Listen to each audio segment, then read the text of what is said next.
ভিক্ষুক রাস্তা দিয়া যায় আর জমিদারের পুত্রবধূও যায়।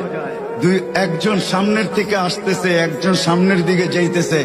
দুইজনের ক্রসিং এর সময় ভিক্ষুকের গায়ের কাদা জমিদারের পুত্রবধূর গায়ে লেগে গেছে।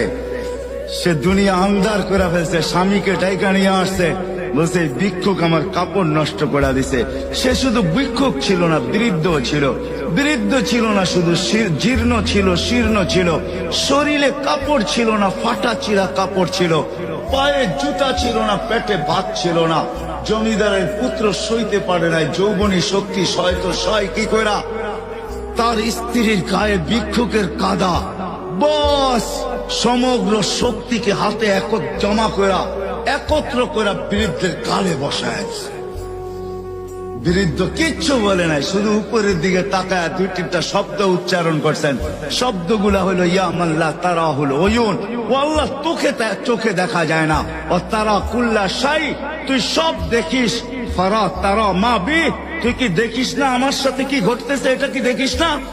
বলতে দেরি যুবক, মরতে দেরি হয় নাই। জমিদার চলে আসছে, প্রতিশোধ নিবে।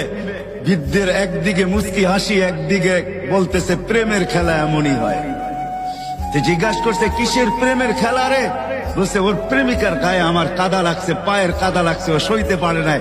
যৌবনী শক্তি দিয়ে আমার বৃদ্ধ গালে বসায় দিছে। আমাকেও একজন ভালোবাসে, সেও সইতে পারে না,